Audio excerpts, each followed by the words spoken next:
నమస్కారం గురూజీ. శ్రీమాత్రే నమః. గురూజీ కామన్‌గా మనం ఎప్పుడైనా సరే బయటికి వెళ్తున్నప్పుడు సడెన్‌గా ఎవరైనా తుమ్మారు అని అంటే ఒక 2 నిమిషాలు ఆగే మనం బయటికెళ్తాం. అవును. ఫర్ ఎగ్జాంపుల్ మనం బయటికెళ్ళిపోయాము, ఏముందిలే తుమ్మే గదా! టైంకి లేట్ అవుతుందని చెప్పో, లేదా బయటికెళ్ళిపోయాము అంటే ఆ పని అక్కడ ఏదైనా అసౌకర్యంగా జరిగినా, విజయవంతం కాకపోయినా సరే ఈ తుమ్ము వల్లనే ఇదయిందని చెప్పి అంటూ ఉంటారు. అవును. యాక్చువల్లీ నేను ఫేస్ చేశాను అట్లాగా. అవును. నిజంగానే ఈ తుమ్మడం వల్ల పనులనేవి మధ్యలో ఆగిపోతాయా? ఈవెన్ నల్లపిల్లి ఎదురొచ్చినా సరే, లేదా పొద్దున్నే ఎవరి మొహం అయినా చూసినా సరే. సో, ఇదంతా చెప్తూ ఉంటారు. శాస్త్రంలో నిజంగానే ఇవన్నీ రాసున్నాయా? ఇలా ఏదైనా అడ్డుపడితే మనం విజయవంతంగా పనులు పూర్తి చేసుకోలేకపోవడానికి? ఇక్కడ మనం శాస్త్రాన్ని నిగూఢంగా పరిశీలన చేస్తే మీకు దీనిలో ఉండేటువంటి నిజానిజాలు బయటపడతాయి. తుమ్ముకి మీ పని ఆపే శక్తి ఉందా అనేటువంటి దాన్ని మనం ఫస్ట్ పరిశీలన చేయాలి. అసలు ఇవి ఎలా వచ్చాయి ఏమిటి? రామాయణ మహాభారతాల్లో కూడా దీన్ని శకున శాస్త్రాలు, నిమిత్త శాస్త్రాలు అంటారు. అంటే మీరు అంటే నార్మల్గా పబ్లిక్ దాన్ని ఒక తుమ్ము కోణంలో చూస్తున్నాం. లేకపోతే ఒక వ్యక్తి ఎవరైనా వెనక్కి పిలిచారు, వెనక్కి పిలవకరా వెళ్ళేటప్పుడు అంటాం. ఇక్కడ ఏంటంటే శాస్త్రం ఏం చెప్తుందంటే అంతా అమ్మవారు. ఈ ప్రకృతి అంటే ఎవరు? అమ్మవారు, శక్తి. అమ్మవారు కోణంలో మనందరం పిల్లలం. ఒక దగ్గరికి వెళ్ళేటప్పుడు తనకు ముందే తెలుసు ఏం జరగబోతుందని, లేకపోతే ఇప్పుడు బయలుదేరితే ఏం జరగబోతుందో తెలుసు ఇంపార్టెంట్ వర్క్ మీద వెళ్ళేటప్పుడు. అందుకని తను అమ్మవారు ఆ రూపంలో ఆగమని చెప్తుంది. అయితే ఇక్కడ తుమ్ము విషయం మీరు తీశారు కాబట్టి నేను మీకు ఒక క్లారిటీ ఇస్తాను. వెళ్ళేటప్పుడు గనక ముందు తుమ్ము వస్తే ఆగాలి, వెనక తుమ్ము వస్తే ఆగకూడదు, ముందుకు వెళ్ళాలి. ఎందుకు చెప్తా చూడండి. సైంటిఫిక్గా కూడా దీనికి రీజన్ చెప్తా. ఓ తుమ్మారు, ఉదాహరణ ఇలా వెళ్తున్నా, మీరు తుమ్మారు ఇలా వెళ్ళబోతుంటే ఒక తుమ్మినప్పుడు ఏమొస్తుందమ్మా బయటికి? కొంత ఒక రకమైన బ్యాక్టీరియా, ఒక రకమైనటువంటి బయటకు వస్తుంది. ఆగండి, తప్పేముంది. ఆ బ్యాక్టీరియా మీకు కనెక్ట్ అవ్వకుండా వెనక తుమ్మారు, ఆకుండా వెళ్ళిపోమన్నాడు. ఎందుకు? వెనకాతల బ్యాక్టీరియా మన దగ్గర రాకముందే వెళ్ళిపోవాలి సైంటిఫిక్గా తీసుకుంటే. రెండవది తుమ్ము అంటే ఏమిటంటే యాజ్ పర్ ఆస్ట్రాలజీ పరంగా కుజరాహుల కలయిక. సడన్గా వచ్చింది మీకు హచ్ అంటున్నాం, అవునా కదా? అంటే ఏమిటి? కుజుడు రాహువు జ్యోతిష్ శాస్త్రరీత్యా పాపగ్రహాలు. అంటే సడన్ ఇన్సిడెంట్ ఏదో జరగబోతుంది అని ఒక నిమిషం ఆగు. ఏదైనా ఒక ఇన్సిడెంట్ ఆ సెకండ్స్లోనే జరుగుతాయి. ఇలా వెళ్తున్నానండి, సడన్గా ఇలా వచ్చేసాడు అంటాం. ఇలా వెళ్తున్నాను, సడన్గా ఇలా వచ్చి గుద్దేశాడు అంటే ఒక్క సెకండ్ ముందున్న వెనక్కున్న నాకు తగిలేదు కదా ఆ కారు అంటారు. అవును గురించి. సెకండ్స్లో జరిగిపోతాయి. అంటే సెకండ్స్లో జరిగేటువంటి విషయం నీకేదో ప్రకృతి చెప్తుంది, అమ్మవారి రూపంలో చెప్తుందని భావించి వెనక తుమ్ము వస్తే ముందుకు వెళ్ళిపోతాము, ముందు తుమ్ము వస్తే ఆగుతాము. ఇలాంటి మహాభారత రామాయణాల్లో కూడా మనకి ద్రౌపది యొక్క వస్త్రాలు ఒలిచినప్పుడు వాళ్ళందరూ అప్పుడు మన ధృతరాష్ట్రుడికి వచ్చి ఒకతను చెప్తాడు, బయటంతా అగ్ని మొత్తం జ్వలిస్తుంది, రకరకాల నిమిత్తాలు కనిపిస్తున్నాయి అన్నప్పుడు భయపడతాడు. అంటే ఈ సంఘటన వల్ల ఏదో బ్యాడ్ జరగబోతుందని మళ్ళీ రాజ్యాన్ని ఇచ్చేస్తాడు. వరం కోరుకోమని, 2 వారాలు కోరుకోమని ఇచ్చేస్తాడు. అలాగే రామాయణ మహాభారతాల్లో కూడా ఆ యొక్క రావణాసురుడు బయలుదేరే ముందు ఆ డ్యాగలు, ఆ గెద్దలు వచ్చి దాని మీద వాళ్తాయి. అంటే నిమిత్త శాస్త్రం పరంగా చెప్పడం, నువ్వు ఇంకా అయిపోబోతుంది, నువ్వు వెళ్ళేది. కానీ ఆయన అక్కడ ఆగిపోయి ఉంటే క్షమాపణ చెప్పేసి అక్కడ యుద్ధరంగంలోకి వెళ్ళినటువంటి రామచంద్రమూర్తి అప్పటికీ కూడా అంటాడు, ఇప్పుడు క్షమాపణ చెప్పి నాకు సీతాదేవిని అప్పగించిన వదిలేస్తానని. వదిలేయచ్చు, కానీ ఏంటి? మృత్యు వెంటాడుతుంది. అక్కడ హతమారాలు ఉంది. విజయులు అలా పుట్టారు. మనందరికీ మన లోకానికి అందరికీ ఒక నీతిని, ఒక మంచి విషయాన్ని నేర్పాలని భగవంతుడు శ్రీ మహావిష్ణువు రామావతారంలో వచ్చాడు అక్కడికి. కాబట్టి ఏంటంటే ఇంకా అదొక సైకిల్ జరగాలి. అవతారం యొక్క ముఖ్యమే అది కదా, ముఖ్య ఉద్దేశమే అది కదా, పూర్తి అవ్వాలి కదా.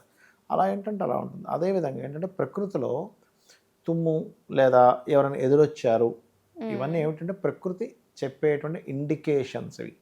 అందుకని ఎదురొచ్చిన వ్యక్తికి ఆ శక్తి ఉందని కాదు. ఆయన మిమ్మల్ని ఆపే శక్తి ఆయనకే ఉండదు. ఎవరు ఎదురు చెయ్యారు, కానీ మనమేమో పర్సన్స్ మీద అందవేస్తాం. కానీ అక్కడ జరిగేది ఏంటంటే పర్సన్స్ కాదు, ఎవరు ఎదురొచ్చారమ్మా వీడు వచ్చాడా ఎదురు అని అనుకోవడం కాదు. ప్రకృతి మీకు చెప్తుంది. ఇప్పుడు ఎక్కడికైనా బయలుదేరేటప్పుడు సన్నగా తుప్పర్లా పడుతున్నాయి అనుకోండి, వెళ్ళొద్దు అంటారు. ఆ వెళ్ళిన పని అవ్వదు అంటూ ఉంటారు. అంటే ఏంటి? ప్రకృతి మీకు చెప్పడం. ఎవరైనా ఎదురయ్యారు, లేదా ముందుకు వెళ్ళి మళ్ళీ వెనక్కి వచ్చాం ఇంట్లోకి, ఇలా తిరక్కరా అంటాం, పని అవ్వదని. వెళ్ళిన పని కూడా అలాగే ముందుకి వెనక్కి అవుతుంటుందని. అలా ఏంటంటే ప్రకృతి ఈజ్ అమ్మవారు, ప్రకృతి ఈ రూపంలో మనకి ఇండికేషన్ ఇస్తుంది అనేటువంటి కోణం ఉంటుంది. దీన్ని నిమిత్త శాస్త్రాలు అంటారు. దీని మీద ఒక కథ కూడా ఉంది, చెప్తానండి మీకు. నిమిత్తం బట్టి కూడా జాతకం చెప్తారు. అది ఎట్లా అంటే నేను మీకు దీని గురించి ఒకటి ఉంది. ఒక గురువు గారు ఒక ఆశ్రమంలో అందరికీ చెప్తూ ఉన్నాడు, ఈ జ్యోతిష్య శాస్త్ర సంబంధించినవి, వేద సంబంధించినవి వేరేవన్నీ నేర్పిస్తూ ఉన్నారు. అంతట్లో ఒక ఆవిడ పరిగెట్టుకొని వచ్చింది.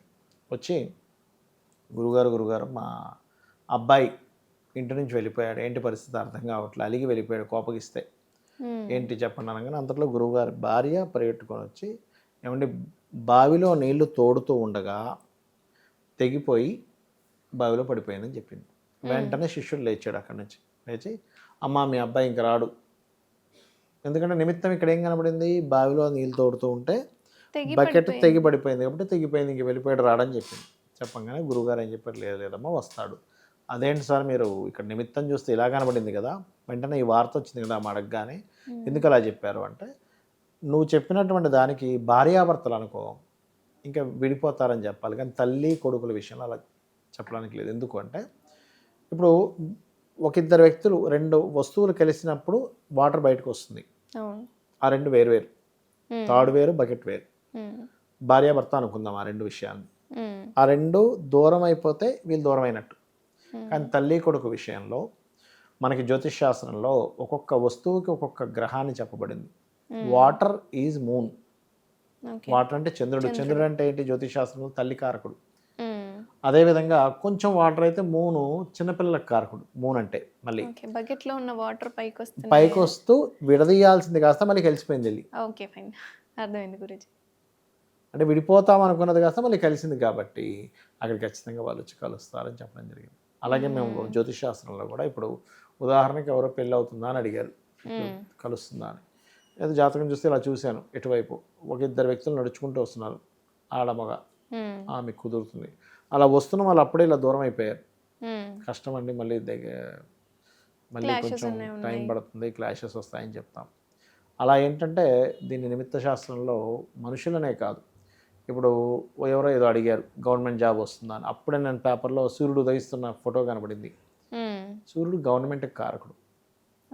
ఒకసారి నేను ఇలాగే ఒకసారి యూనివర్సిటీలో ఉన్నప్పుడు నిలబడి ఉన్నాను, మా ఫ్రెండ్కి ఫోన్ వచ్చింది. ఏమని వచ్చిందంటే, ఆ అబ్బాయి ఎవరో హాస్పిటల్లో ఉన్నారు, ఏమిటో అర్థం కావట్లేదు, మరి ఏమిటో అని అంటూ ఉంటే లౌడ్ స్పీకర్ పెట్టి మాట్లాడుతున్నాడు అబ్బాయి. నేను నిలబడి ఇలా చూస్తూ ఉన్నా, ఆకాశం వైపు చూస్తుంటే మేఘాలు మొత్తం ఉన్నటువంటి దానిలోంచి సూర్యుడు బయటకు వచ్చేసాడు, ఇట్లా క్లియర్ అయ్యాడు. నేను వెంటనే ఏమన్నానంటే, వాళ్ళకి వెంటనే క్లియర్ అవుద్దని చెప్పండి అన్నాయి. అది ఎందుకు చెప్తున్నారు అంటే, మీరు చెప్పండి అన్న. చెప్పాడు.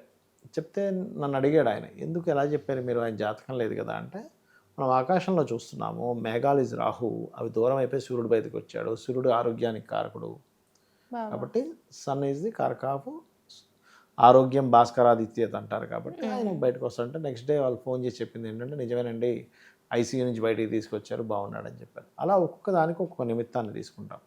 ఒకసారి నేను వెహికల్ మీద వెళ్తా ఉంటే ఆయన సడన్గా ఒక అతను ఫోన్ చేసి, సార్ నాకు లోన్ రావాలి వస్తుందా అంటే, బస్సు మీద ముత్తూట్ ఫైనాన్స్ ఏదో లోన్ ఉంది, వసతులేండి అని చెప్పారు.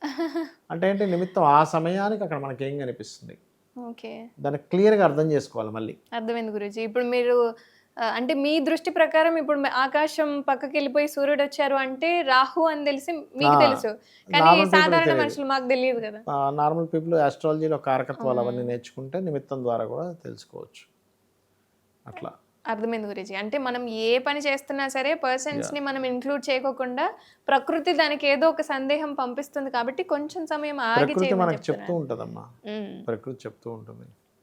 అర్థమైంది గురించి. చాలా చక్కటి అంశాలను మాతో పంచుకున్నారు. ధన్యవాదాలు గురించి. శ్రీమాత్రే నమః.